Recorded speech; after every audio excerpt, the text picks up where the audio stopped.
If inflation is not eliminated very soon, all our technological and scientific improvements will not prevent us from a tremendous financial catastrophe that will destroy practically all that civilization has created in the last several hundred years. The philosopher George Santayana stated that those who cannot remember the past are condemned to repeat it. And in the modern day, we are committing a massive economic blunder which has brought ruin to countless past societies. Central banks are inflating our money supplies at rates that could bring about the collapse of our economy and pull down civilization with it. And in this video, using the example of ancient Rome, we will explore the destructive effects of a policy of inflation. No matter how modest or benign it may seem at first, an inflationary policy is always fatal in the long run. It has been tried many times and has always failed. It does not solve the problems of the society. It aggravates them and leads inexorably on towards self-destruction. Inflation is defined in several ways. Some use it to refer to a rise in the general level of prices, or what can be called price inflation. Others use it to refer to an increase in the supply of money issued by a government or a central bank, which is called monetary inflation. For the purpose of this video, we are going to concentrate on the latter phenomenon, as monetary inflation leads to price inflation, and so can be considered the more primary phenomenon. Or as the 20th century economist Ludwig von Mises explains, prices are going up because there is an additional quantity of money, searching for a not increased quantity of commodities. And the newspapers or the theorists call the higher prices inflation. But the inflation is not the higher prices. The inflation is the new money pumped into the market. It is this new money that then inflates the prices.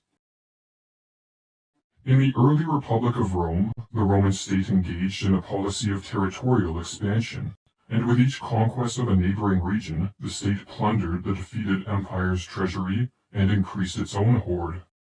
However, after suffering defeat against the Germans in 9 AD, Emperor Augustus terminated the policy of expansion, and the flow of wealth from foreign lands ceased.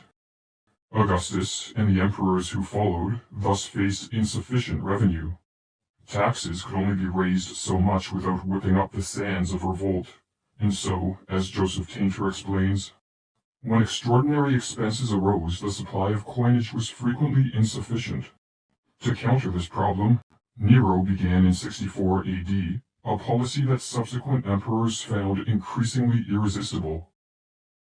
This policy involved debasing the value of the standard Roman silver coin, the denarius, by infusing it with cheap metals such as copper, and clipping both gold and silver coins, or in other words, reducing the size of them. The excess precious metal obtained from clipping and debasing coins was then used to create more coins. And with these newly minted coins, the Roman state covered its debts and expenses, and fattened the pockets of statesmen and political insiders. The modern equivalent of this policy is the expansion of the supply of paper or digital money. However, whether one debases and clips coins in order to create more coins, prints more paper money, or adds digits to an account held with a central bank, the result is the same: monetary inflation. The quantity of money is increased, and all other things equal, this leads to price inflation and a rise in the cost of living.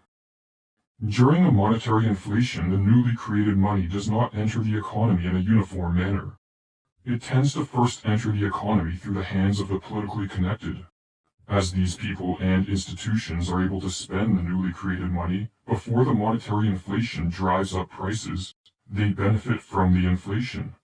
Or as Jesus Huerta de Soto writes, the process of monetary inflation gives rise to a redistribution of income in favor of those who first received the new injections or doses of monetary units, to the detriment of the rest of society, who find that with the same monetary income, the prices of goods and services begin to go up. In ancient Rome, the state took advantage of the delay between the debasement of the denarius and the market's realization of its diminished value. It paid its debts and expenses with newly minted and debased coins, at prices that did not reflect the increase in the supply of money. In this way, the political elite of Rome discovered a means to increase their spending whenever they wanted, without raising taxes. And so, following the example set by Nero, whenever an emperor faced a shortage of funds, sought to expand the military, institute a new project or program, or merely enlarge the state's treasury, he would debase and clip coins and increase the supply of money. And as Mises writes, if you want to study inflation today, go to a museum where they have coins minted in the past and see what happened to the silver coins of the ancient Roman Empire. And there you will see what governments did in order to profit by falsifying the system of money, by increasing illegally and against the wishes of the people the quantity of money. By the year 200 AD, the denarius was debased to 50% of its original silver content, and the rising prices that followed became impossible to ignore. At this time, the Roman state was, in the words of Harold Mattingly, moving steadily in the direction of bankruptcy. And so, despite the rising prices, the state decided to try to maintain the illusion of prosperity by continuing with its policy of inflation. And as a result, by the latter part of the 3rd century, the currency was so worthless that the state resorted to forced labor. The state was so unable to rely on money to meet its needs that it collected its taxes in the form of supplies directly usable by the military and other branches of government, or in bullion to avoid having to accept its own worthless coins.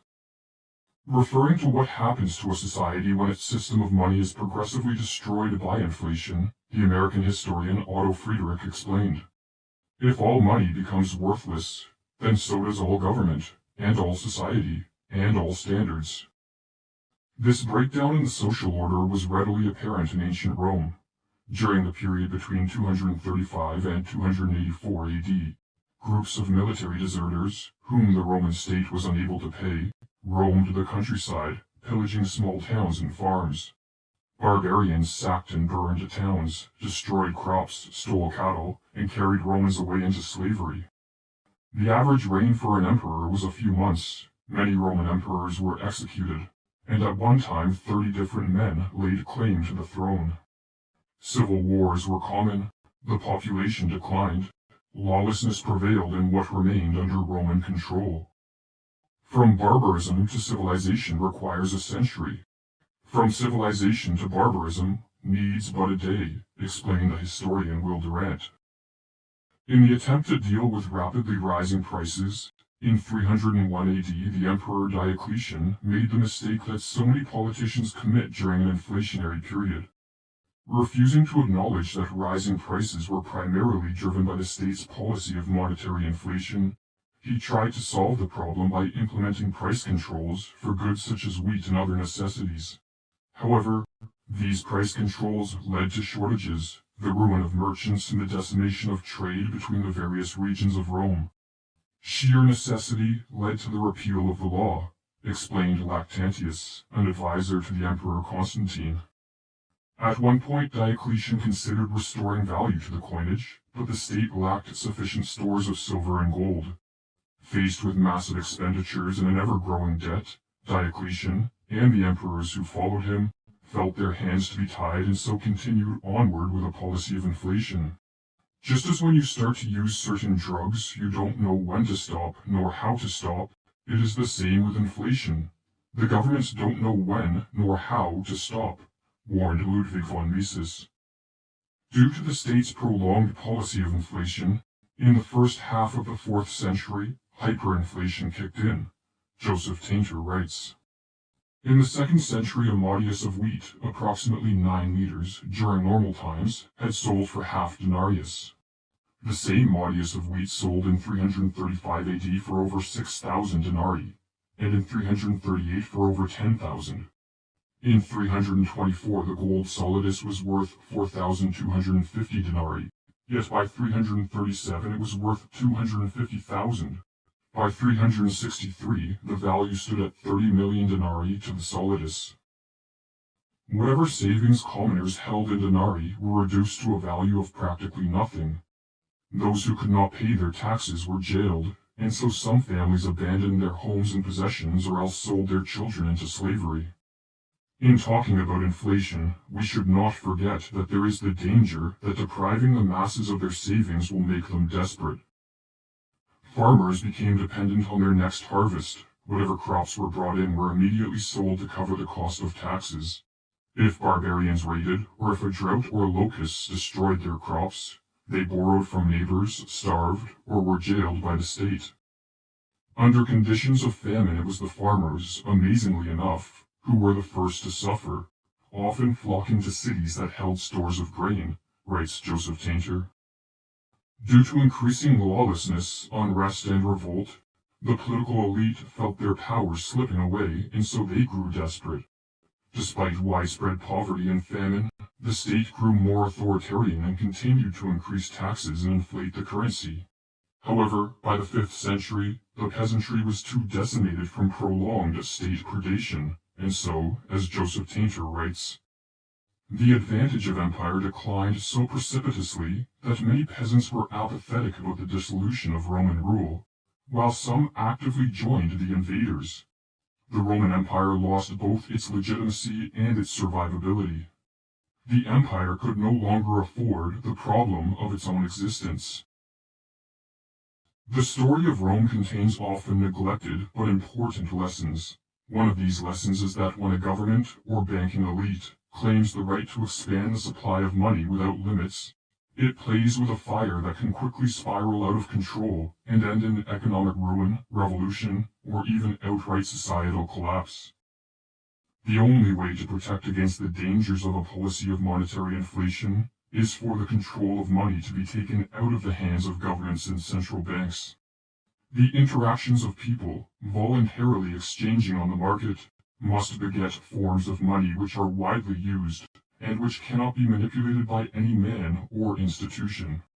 For as Mises wrote, through a long evolution, governments, or certain groups of governments, have promoted the idea that money is not simply a market phenomenon, but that it is whatever the government calls money. But money is not what the government says. Money is the generally accepted and generally used medium of exchange. It is not something created by the government.